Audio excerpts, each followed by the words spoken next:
श्री गुरु चरण कमलेभ्यो नमः।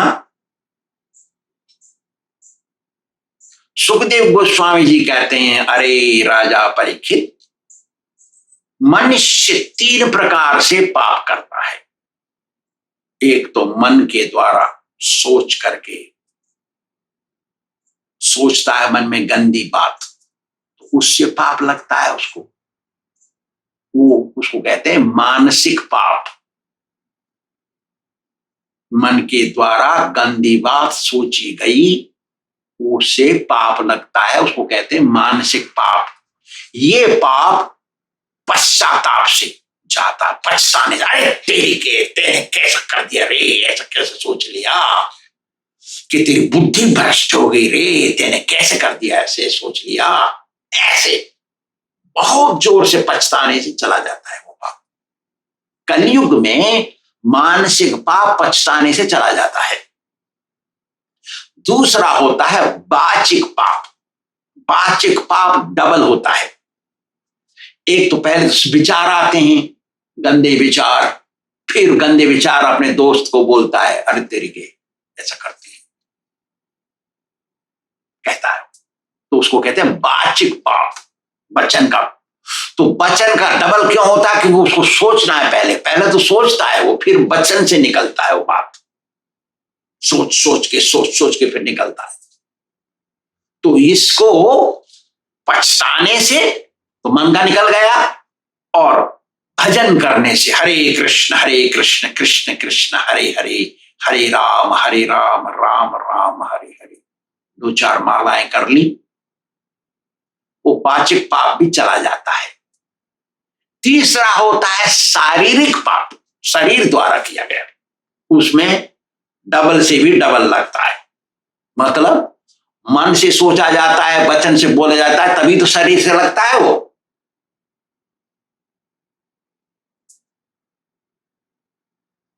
ये पाप, इसको संपूर्ण पाप कहते हैं। इस पाप को करने से बहुत पछताना या कष्ट पाना, नरक पाना, कष्ट पाना, दुख पाना पड़ता है। इससे बचना चाहिए। ये पाप भजन करने से, पछताने से और सेवा करने से जाता है, गुरु जी की बात पर चलने से जाता है, दूसरी तरीके से नहीं जाता है। भगवान का भगत बनने से जाता है, भक्ति करने से जाता है। पाप सबसे हो जाता है, इससे थोड़ा सा, किसी से ज्यादा। तो थोड़े पाप का थोड़ा कष्ट होता है, बड़े पाप का ज्यादा कष्ट होता है। जो पाप बड़ा हो जाता है, उसका प्रायश्चित नहीं किया, उसके लिए तो नरक जाना पड़ता है। नरक में भोगने के बाद जब थोड़ा सा बाकी रह जाता है और नरक भोग नहीं मिल सकता उतने से पाप से, इसलिए उसको यहां भेज देते इतने पाप के साथ, तो यहां कष्ट भोगता है। इतना पुण्य किया, इससे स्वर्ग में गया, वहां इतना पुण्य का स्वर्ग भोगा, इतना सा पुण्य बच गया, वहां से निकाल के फेंका, इतने से पुण्य से स्वर्ग नहीं मिलना है, इसलिए निकाल के वहां फेंक दिया, तो यहाँ आके इतना था, इतने से पुण्य के साथ भेज दिया इधर, यहाँ सुख भोगा। यहाँ का सुख दुख वो नरक के स्वर्ग से कुछ मतलब कोई संबंध नहीं है। यहाँ का तो केवल सैंपल है। सैंपल को हिंदी में क्या कहते हैं पता नहीं, लेकिन ये तो सैंपल भोग है। यहाँ पे दुख और सुख जो देखते हैं अपने आंखों से या हम स्वयं भोगते हैं, वो वहां का तो असली है। जैसे आपने गलीचा खरीदा अपने घर के लिए, आपको चाहिए 500 मीटर का गलीचा, आपके बड़े नौरे में रखेंगे, आप सैकड़ों आदमी बिठा लेंगे। तो कंपनी को फोन किया आपने, तो कंपनी एजेंट को भेज दिए, एजेंट लेके आता है एक छोटा सा संदूक, इसमें तरह तरह के टुकड़े होते हैं, गलीचे के टुकड़े दिखाएगा खोल के आपको, देखिए ये इतना रुपया मीटर है, इतने रुपया मीटर है, ऐसा रंग है, ये ऐसा है, ये रेशम का है, ये ऊन का है, ये प्लास्टिक का है, ये मखमल का है, फलाना डिमा का, 50 तरह के दिखाएगा वो, इतने से संदूक में लाएगा वो। तो ये तो सैंपल है, असली चीज तो फैक्ट्री में, वहां से आएगा माल ट्रक में लद के। ऐसे है नरक स्वर्ग और इस संसार का सुख दुख। ऐसा नियम पूर्वक रहना चाहिए। यदि पाप भजन करने से, भक्ति मार्ग में करने से चले गए तो अपने मन के अंदर एक दृढ़ संकल्प करना चाहिए, अब नहीं करूंगा, मैं अब नहीं करूंगा चाहे कुछ हो जाए। ऐसा ये दृढ़ संकल्प बना लिया तो भगवान फिर आते हैं सहायता करने के लिए कि भाई इसने दृढ़ संकल्प कर लिया, इसको बचा के रखो, तो भगवान फिर बचाते हैं। धर्म कभी नष्ट नहीं होता, पाप ही नष्ट होता है। जब भगवान का भजन करते हैं पाप तो भजन खत्म हो जाता है, भगवान का भजन करते हैं तो पुण्य तो और बढ़ता है। पाप करने से पुण्य नहीं जाता, पुण्य वहीं पड़ा रहता है, कभी आएगा वो देगा सुख। ऐसा तो पुण्य कभी नष्ट नहीं होता, पाप ही नष्ट होता है। भगवान का भजन करते रहना चाहिए जिससे हमारे पाप सब जल जाए। कर्माणि निर्दहति, दहन हो जाते हैं, जल जाते हैं पाप, सारे पाप जितने कर्म बुरे कर्म है भगवान का भजन करने से। जब पाप जल जाते फिर मनमानी नहीं करनी चाहिए। अगर गुरु जी के पास आ गए, गुरु जी का चेले बन गए और फिर मनमानी करेंगे तो फिर और डबल पाप लगेगा। मनमानी नहीं करनी चाहिए, गुरु जी की बात पर चलना चाहिए। मनमानी कौन करता है? जिसका घमंड, दंभ, अहंकार आदत है जिसकी, वही करेगा। क्योंकि गुरु जी तो नरम है, गुरु जी तो बात बोलेंगे, जब तू सीधा नहीं होगा तो धमकाएंगे, धमकाने के कारण तू सोच रहा है गुरु जी घमंडी है तो ऐसा कैसे सोचेगा कोई? न घमंडी ही सोचेगा ऐसा। इसलिए घमंड नहीं करना चाहिए। घमंड करने से मनमानी कर देंगे, फिर मनमानी जो करेगा तो लोग देखते हैं मनमानी कर रहा, अपने मन की तरह चल रहा है, इसका देखो अहंकार। और अपने को पता नहीं पड़ता है कि हम अहंकारी हैं, हम मनमानी कर रहे हैं, हमको नहीं मालूम, दूसरे देखते हैं ना, तभी तो पता पड़ता है। जितने भी शास्त्र में साधन लिखे हैं, सभी मोक्ष के साधनों में सर्वश्रेष्ठ मोक्ष का साधन है भक्ति मार्ग, भगवान की भक्ति। इसलिए भगवान का नाम है भक्त वत्सल। कोई नहीं कहता योग वत्सल और ज्ञान वत्सल या कर्म वत्सल, भगवान का नाम है भक्त वत्सल। भक्त वत्सल भगवान की जय बोलते हैं ना, ऐसे। तो सबसे श्रेष्ठ मोक्ष का साधन है भक्ति मार्ग। भक्ति मार्ग को पकड़ के रहना चाहिए। और भक्ति मार्ग की शुरुआत होती है नाम जप से। हरे कृष्ण कृष्ण कृष्ण हरे हरे, हरे राम राम राम हरे हरे माला से जप किया। तो गुरु जी सिखाते हैं ऐसे करते हैं जप। तो जप जब हम करते रहेंगे और लगातार करते रहेंगे, कोई भी दिन खाली नहीं छोड़ेंगे, तो एक न एक दिन हमको सिद्धि मिल जाएगी, गारंटी है। क्योंकि भगवान का नाम है भक्त वत्सल और हमने भक्ति शुरू कर दी। भक्ति शुरू होती है नाम जप से और हमने शुरू कर दिया है तो सिद्धि तो मिलनी है, मिलेगी, लेकिन छोड़ना नहीं चाहिए बीच में से। और दिल से भगवान की भक्ति करनी चाहिए, ऊपर दिखावे के लिए नहीं। बहुत से चेले आ जाते हैं आजकल और गुरु के शिष्य बन जाते हैं, लाल कपड़ा पहन लेते हैं, घर से संबंध रखते हैं, मनमानी करते हैं, जो आता है जो करते हैं, गुरु की बात नहीं मानते हैं। गुरु जी कहते कुछ, करते हैं कुछ और। चेले आज वो सोचते हैं गुरु जी मर जाए तो बहुत अच्छा है, कम से कम वो सताने वाला, गाली देने वाला तो नहीं होगा। मेरे गुरुजी गए, हम वहीं थे, सैकड़ों थे वहां, सब गोरे गोरे, 2-4 इंडियन थे। आनंद महाराज भी वहीं थे, बन महाराज भी वहीं थे और हम थे, हम भी थे। हाँ, कृष्णदास बाबा जी भी वहीं थे। देखा तमाशा, कोई नहीं रोया। मेरे गुरुजी अंतिम सांस ले गए, हम ही रोए, बड़े चीख चीख के वहां कोने में बैठ के हम रोए, जोर जोर से। अब कौन है मुझे गाली देने वाला, कौन है मेरे ऊपर लठ बजाएगा? मुझसे कौन कह सकता है तू धूर्त, ऐसे किसी का साहस नहीं। लेकिन मेरे गुरुजी कहते थे ऐसा ब्राह्मण बनता है तू, ऐसे बोलते थे। और कौन कहेगा ये बात हमको, मैं कभी गलत चला गया तो कौन मारेगा लठ मेरे में सीधा करने के लिए। आजकल तो चेला लठ मारता है गुरुजी को, सोचता है कैसे मेरे गुरुजी मर जाएं, जिससे और खटिया में पड़ जाएं, बीमार हो जाएं, जिससे मुझे कहने वाला ना मिल रहे कोई। ऐसा भजन करते हैं। ये कलयुग उल्टा आ गया। इसलिए कलयुग से मर जाना ही श्रेष्ठ है। यही मेरे पिताजी प्रार्थना करते थे। हे भगवान, हम छोटे से थे, उंगली पकड़ के जाते थे पिताजी की मंदिर दर्शन करने। माताजी अलग जाती थी, पिताजी अलग जाते थे। पिताजी सुबह जाते थे, माताजी शाम को जाती थी। मेरे पिताजी भगवान को हाथ जोड़ के कहते थे, हे भगवान मेरा वंश यही नष्ट हो जाए।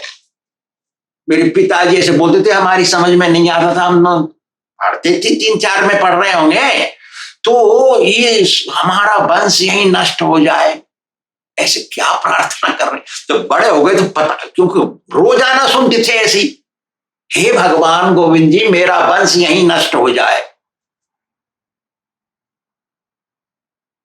देखा मेरे भाइयों की शादी हुई, उनके बच्चे सब मर गए, सब गए, सब मर गए, हम सन्यासी बन गए, कहां है वंश। और आजकल तो खोजते हैं, झूठ बोलते हैं, शादी कर लेते हैं, कर देते हैं अपने भाइयों की, बच्चों की, बेटों की, वंश चले मेरा। और कैसा समय आ गया देखिए। कोई तो गुरुजी से, भगवान से प्रार्थना करता है, मेरे गुरुजी कभी नहीं मरे, मुझे रोजाना गाली देते रहे जिससे मैं सही चलूं। आजकल चेला मिलते हैं, वो सोचते हैं गुरुजी कैसे बच जाए, सारी संपत्ति मेरे नाम में आ जाए, मैं अगर राजा बन जाऊं। दुनिया को दिखाने के लिए बुलाते हैं, देखो मेरे पास कितना बड़ा मिल गया है मुझे। ये हालत है, ऐसा हो गया है संसार। इसमें क्यों जिंदा रहना है, आगे कैसे जिंदे रहेंगे, क्या हो जाएगा हमारा। सो अपने कर्म का भोग तो भोगना पड़ेगा। केवल कृष्ण भक्ति ही बच जाता है कर्म भोग से। एक आदमी बचता है जो कृष्ण भक्त दिल से भक्ति करता है, वही बचता है, दूसरा नहीं बच सकता। हजारों गैयों में एक बछड़े को छोड़ दो, लाखों गैयाओं में एक बछड़े को छोड़ दो, और बछड़ा सूंघ सूंघ के अपनी मां का ही दूध पिएगा, दूसरे का नहीं पिएगा वो। तो हम सोच रहे हैं अरबों आदमी हैं इस पृथ्वी में, हमने कर्म कर दिया तो कर्म को कैसे मालूम हमको पकड़ेगा वो। नहीं नहीं, कर्म तो हमको ही पकड़ेगा, जैसे बछड़ा अपनी मां को पकड़ता है।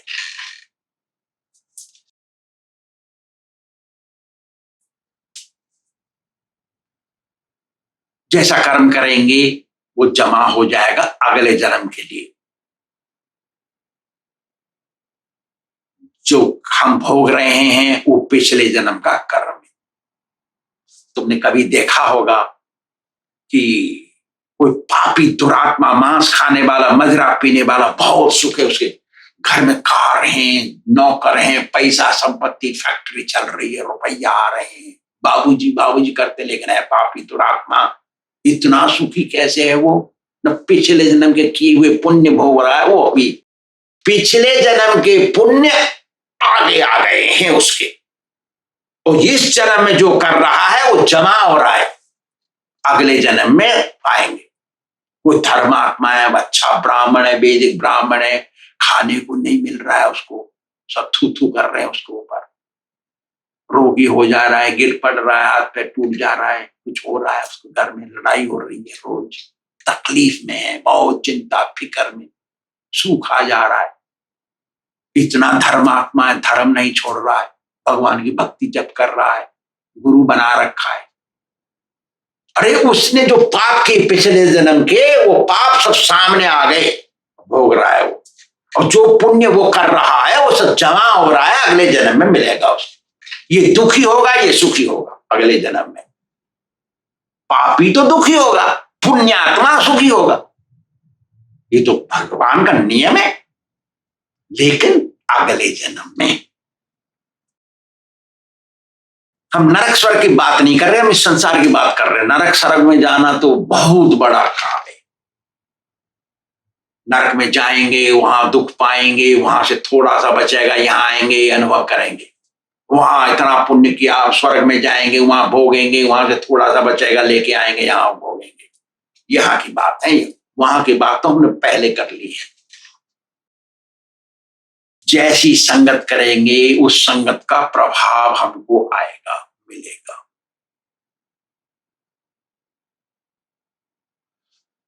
जैसी संगत करेंगे ऐसे आचरण हम में स्वयं आ जाएंगे, आदत पड़ेगी। आचरण आदत कहते हैं। जिस किसी ने सिगरेट पीने की आदत है, हम सिगरेट नहीं पीते, उसका बात करेंगे, उससे संगत करेंगे, करते रहेंगे। कुछ समय बाद हम भी सोचेंगे यार हम भी पी लेते, चल एक सिगरेट। चाय बनाने वाला चाय के घर में गए, चाय पीता है, वो हम नहीं पीते चाय। कहते हैं आओ पंडित जी चाय पी लो थोड़ी सी। नहीं भैया हम नहीं पीते। अब कितने दिन कहते रहोगे नहीं पीते? एक दिन तो सुर लगाओगे, और सुर लगा चस्का लग गया तो चाय के बिना फिर हाथ पैर टूटेंगे। अरे दिमाग काम नहीं करता सिगरेट पीने वाले का, टॉयलेट नहीं जा सकता, वो पेट खाली नहीं होगा, उसका शरीर दुखेगा, सिर फटेगा उसका, चाय नहीं मिलेगी। ऐसी आदतें नशा है, बचना चाहिए इनसे। सांसारिक लोगों की संगति नहीं करनी चाहिए, मतलब जिस को कृष्ण भक्ति नहीं है, अभी कृष्ण भक्ति जिसमें नहीं आई है, ऐसे आदमी से संगत विशेष नहीं करना चाहिए। बार बार उससे संबंध बनाएंगे तो उसकी संगत का प्रभाव पड़ेगा हमारे अंदर। हम दिखावा भगत बन जाएंगे। लाल कपड़े में घर से संबंध रखेंगे, घर में भक्ति नहीं करते वो, तो उनका प्रभाव हमारे ऊपर पड़ेगा। हमने लाल कपड़े पहन रखे, आश्रम में रह रहे हैं, तो हम भी डुप्लीकेट दिखावा बन जाएंगे। बाहर से दिखाएंगे माला पकड़ रखी है, लेकिन सोच रहे हैं गलत घर में, तो है ना दिखावा। बोल रहे हैं कुछ और कर रहे हैं कुछ और, है ना दिखावा। ऐसा इसलिए जनसंगस्सलौल्यं च षड्वीर भक्ति प्रणश्यति। सांसारिक मेरे घर वाले, मेरा भैया, मेरा भाभी, मेरा मौसा, मेरा काका, मेरा ताऊ, मेरी मम्मा, अम्मा, मेरा पापा, मेरे घर वाले, मेरे बेटे, फलाना डिमाके, उनको भक्ति नहीं है। ऐसी आदमी से संगति करेंगे तो हमारी भक्ति नष्ट हो जाएगी। चाहे हमें ब्रह्मा के समान गुरु मिल गया हो तो भी हम डुप्लीकेट बन जाएंगे, क्योंकि हम उसकी संगति नहीं छोड़ रहे। षड्वीर भक्ति प्रणश्यति। इसलिए तो सुखदेव गोस्वामी कहते हैं, अरे राजन, भगवान के नाम जप की आदत जिसको पड़ गई है उसको तो मरते समय जरूर याद आएंगे भगवान। भगवान का नाम जन्म जन्म मुनि जतन कराई, अंत राम कुआवत नहीं, कहते हैं ना, राम आ जाना चाहिए। तो कैसे आएगा नाम? जब करेंगे तब आदत पड़ जाएगी, नाम स्मरण हो जाएगा। फिर कहते हैं, अरे परीक्षित, मैं बताता हूं तुमको एक प्राचीन इतिहास। कन्नौज, जो हमारा अभी कन्नौज है उत्तर प्रदेश में, वृंदावन से कुछ घंटे दूर, वो उसको संस्कृत में कान्यकुब्ज कहते हैं। तो कन्नौज में एक शुद्ध ब्राह्मण था, उसका नाम था अजामिल। अजामिल ने एक दासी से, दासी मतलब शूद्र, शूद्र की स्त्री, शूद्र स्त्री से संबंध कर लिया। तो उसके सारे शुद्ध आचरण, जितने भी ब्राह्मण के आचरण थे उसमें अजामिल में थे, तो सारे शुद्ध आचरण समाप्त हो गए। शास्त्रों में कहा है दासी शूद्रानी को कहते हैं, और शास्त्रों के अनुसार यदि कोई शूद्रानी से संबंध करता है तो वो स्वयं शूद्र हो जाता है। अच्छे लक्षण चले जाते हैं, दुर्गुण आ जाते हैं। शूद्रान्नम शूद्र संपर्कम शूद्र स्त्री मैथुनम यथा इह जन्म निशूद्रत्वम चंडाल शत जन्मनि। जानबूझ के शूद्र के घर में शूद्र के हाथ का पकाया हुआ खाना, शूद्र का अन्न, फल खा सकते हो, दूध पी सकते हो, लेकिन अन्न नहीं खा सकते। शूद्रान्नम, शूद्र संपर्कम, शूद्र से दोस्ती करना, घनिष्ठ मित्रता, शूद्र संपर्कम, शूद्र स्त्री मैथुनम, शूद्र की स्त्री से मैथुन करना। ऐसा करने से, तीन तरह से करने से इसी जन्म में कोई शूद्र बन जाता है, चाहे कितना भी बड़ा ब्राह्मण है। अगले जन्म में 100 जन्म तक चंडाल के घर में जन्म मिलेगा। चंडाल किसको कहते हैं? मलेच्छ को, पठान को, यवन को, मुसलमान को चंडाल कहते हैं। चंडाल कहते हैं चमड़े में काम करने वाले को, चंडाल कहते हैं कुत्ते खाने वाले को, गाय खाने वाले को, मांस खाने वाले को चंडाल कहते हैं, शराब पीने वाले को चंडाल कहते हैं।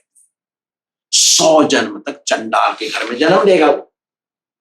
तो हो गया ऐसा किसका?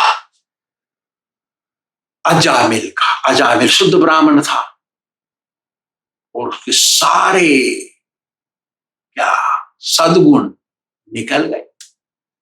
अजामिल नाम है ना, अजामिल संस्कृत भाषा में अज माने भगवान, मिल माने मिल जाना, भगवान से जो मिल जाता है उसको अजामिल कहते। कितना भी पापी हो अंत में भगवान से जाके मिला, नमस्कार दंडोत किया भगवान से, बातचीत की, तो उसको अजामिल कहते।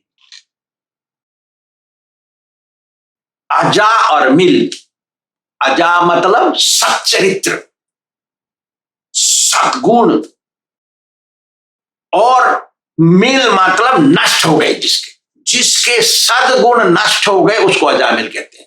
दुर्गुण वाले को अजामिल कहते हैं, मतलब जिसके सद्गुण नष्ट हो गए, सच्चरित्र नष्ट हो गया, उसको अजामिल कहते हैं।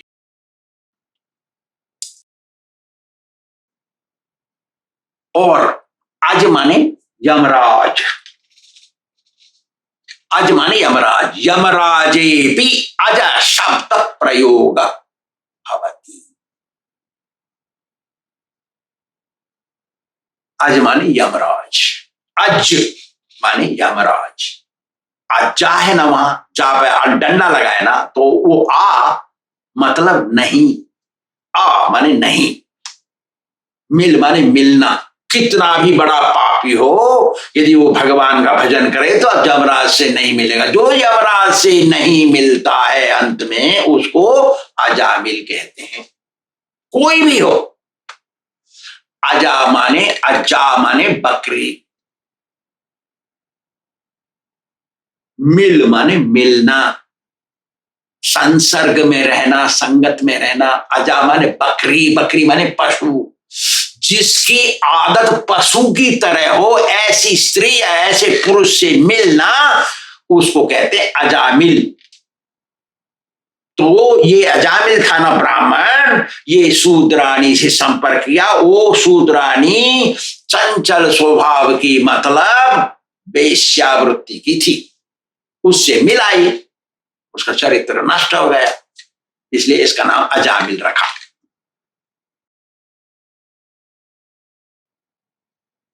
शूद्र किसको कहते हैं? एक जाति नहीं होती शूद्र की, शूद्र 7 जाति हो गई अभी, ठीक है, गलत नहीं है, लेकिन शूद्र कहते किसको है? ब्राह्मण भी शूद्र होता है। देखिए कैसे, किसको शूद्र शब्द का अर्थ देखिए क्या होता है। अज्ञानेन सोचती शूद्र, जो अज्ञान में पड़ा हो करके चिंताओं में डूबा रहता है। अज्ञान में डूबे रहने के कारण, अज्ञानी होने के कारण और चिंता में डूबा रहता है, उसको शूद्र कहते हैं। चाहे वो ब्राह्मण है, चाहे क्षत्रिय, चाहे वैश्य, तो कोई भी है, क्योंकि वो किसी नीच ओछी जात के घर में जन्म लिया इसलिए वो शूद्र नहीं। मेरे पास एक है अच्छा आदमी, रार से आया, उसका नाम मैं भूल रहा हूं, बहुत अच्छा है वो तो ब्राह्मण जैसा है, उसका रंग काला है तो क्या है, वो अच्छे घर में जन्म लिया है तब क्या है, वो तो बहुत अच्छा आदमी है, वो तो ब्राह्मण जैसा है, हम तो उसको उसको सम्मान करते हैं, अच्छे से बात करते हैं। ब्राह्मण है, कितने ब्राह्मण है चाय पीते हैं, बीड़ी पीते हैं, पता नहीं क्या करते हैं, वो प्याज लहसुन खाते हैं, हुक्का पीते हैं, नहीं दे। तो अज्ञान में पड़े होने के कारण वो चिंता में फंसे रहते हैं, इसलिए वो शूद्र हैं। जैसा संगत करेगा उसका तो लक्षण स्वयं आएगा, धीरे धीरे आता है, किसी को जल्दी आ जाता है, कोई जल्दी भगत बन जाता है, कोई आता भगत बनता है और तुरंत मृदंग बजाना सीख जाता है। उदाहरण बता रहे हैं, कोई आता है भगत बन जाता है, 2 वर्ष 4 वर्ष 5 वर्ष हो गए तो भी मृदंग बजाना नहीं आता है। कोई आता है तुरंत घमंड छोड़ देता है, मनमानी नहीं करता, भगत बन जाता है, दिल से सेवा करता है। कोई आता है घमंड नहीं छोड़ता और ज्यादा घमंडी हो जाता है और मनमानी करता है और सोचता है गुरु को कुछ नहीं मालूम, गुरु तो मूर्ख है। देखा तमाशा है ना। तो किसी किसी को बहुत समय लगता है सच्चरित्र लेने में, कोई जल्दी ले लेता है, पूर्व जन्म के संस्कार होते हैं। तो ये अजामिल जो था अपने माता पिता का अकेली संतान था, उसके एक ही संतान थी उसके माँ बाप की, ये अजामिल। तो माता पिता बहुत प्यार दिए उसको, जब थोड़ा सा बड़ा हुआ तो गुरुकुल स्कूल में भेज दी। वो गुरुकुल स्कूल आजकल जैसा नहीं था गुरुकुल स्कूल। अरे गुरुकुल स्कूल ये है ना, हरे कृष्ण हरे रामा में इस गुरुकुल है ना। 1981 में मेरे पास आए सारे लीडर, मैं था प्रेसिडेंट ऋषिकेश में, वहां ऋषिकेश पहुंचे ये, हमसे गुरुकुल चल रहा नहीं, बहुत बुरा नाम हो गया इसका, आप आइए और गुरुकुल संभालिए। 1981 की बात बता रहे हैं हम। मैंने कहा ये गुरुकुल फुरकुल कुछ नहीं है, इसका बहुत बुरा नाम है, टीचर नहीं पढ़ाते, गंदा काम करते हैं बच्चों से गंदा काम करना शास्त्र के विरोध में है।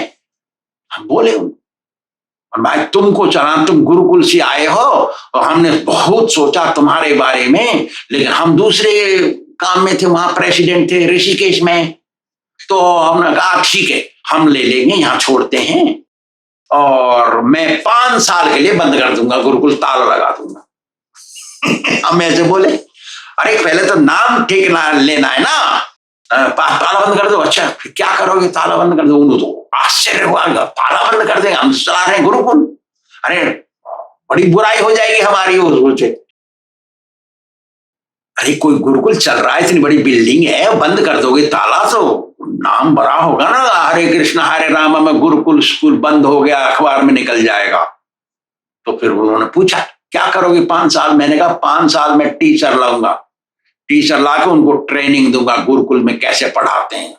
वो तो पढ़े लिखे तो होते ही हैं, टीचर का मतलब पढ़ा लिखा है वो, लेकिन मैं बताऊंगा कैसे पढ़ाना है। जब वो पढ़ जाएंगे 5 साल में, फिर मैं एडवर्टाइजमेंट डालूंगा, स्टूडेंट लाऊंगा, स्टूडेंट लाके फिर गुरुकुल चलाऊंगा, वो गुरुकुल सही होगा। हम बोले नहीं हम बंद नहीं करेंगे, और हमारी बहुत निंदा दुनिया भर में होगी, अमेरिका से भी बच्चे हैं हमारे यहाँ और ऐसे बच्चे हम बंद नहीं कर सकते, फलाना डिमागा। मैंने कहा तुम जाओ फिर, हम नहीं लेंगे उसको। देखा ऐसा बहुत बड़ी कथा है इसकी बात। तो गुरुकुल में पढ़ाया, बच्चे का चरित्र अच्छा बना अजामिल का, तो अच्छा बड़ा हो गया तो चरित्र अच्छा हो गया, अच्छा बड़ा हुआ तो अच्छे चरित्र वाली एक लड़की से शादी कर दिया, ब्राह्मण कुमारी। एक दिन पूजा कर रहे थे पिताजी, तो कहा बच्चा अरे अजामिल थोड़े फूल लाना रे। तो गया एक गार्डन में, बगीचे में फूल लेने के लिए, वहां देखा एक शराब पी के एक शूद्र और एक शूद्रानी से और संपर्क में लगा था, वो कर रहा था सारा काम वहां। तो देख लिया अजामिल ने, ये भी जवान था, उसकी शादी हो रखी अभी। तो वो क्या हुआ, वहां शूद्र तो शराब पिए था, उसको तो ज्ञान नहीं है, लेकिन जो शूद्रानी थी वो छोटी उम्र की थी, बड़ी सुंदर मलूक थी। अजामिल का आकर्षण हो गया वहां, और वो मजा देख रहा था, वो तो देख लिया तो फंस गया। वो वेश्या थी, वो चंचल स्वभाव की, क्योंकि चंचल स्वभाव जिसका होता है उसको लज्जा कम, शर्म कम आती है। तो ऐसा हो गया, उसके फंस गया वो, अपनी विवाहिता सच्चरित्र पत्नी को छोड़ दिया, उसके साथ रहने लगा। फूल भी भूल गया लाना। कहां गया रे, कहां गया रे, पिताजी चुप रह गए, करेंगे क्या, बड़ा हो गया लड़का।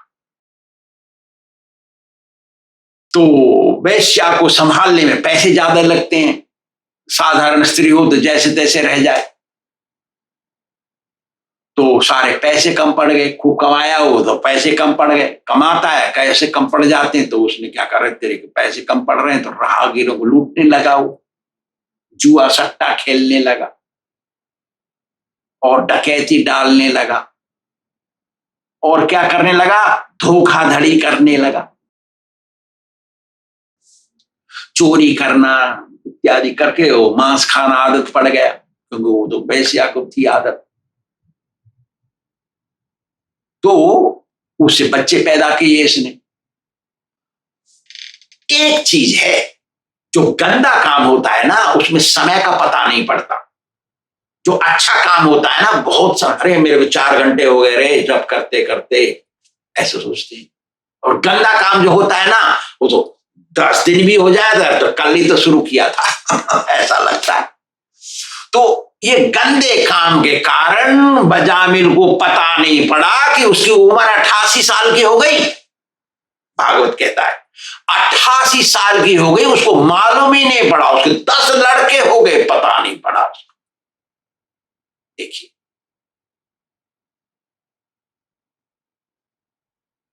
तो जो सबसे छोटा था उसका नाम नारायण रखा उन लोगों ने। 10 बच्चे हुए, 10 लड़के, नारायण रखा। और सो तोतली बा बोल, और 2 साल 3 साल का लड़का इधर उधर घूमे, बड़ा तो मजा आया अजामिल को। तो बड़ा तो उसने दिल दे दिया, और उसके अंदर उसी के बारे में सोचे और उसी के बारे में कर ले, और उसको नारायण नारायण बुलावे।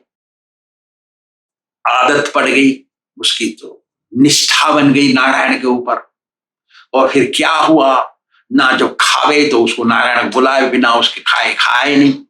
जब पानी पीने की इच्छा करे पानी पीवे, उसको पिला के पानी पीवे, ऐसा हो गया उसको आदत।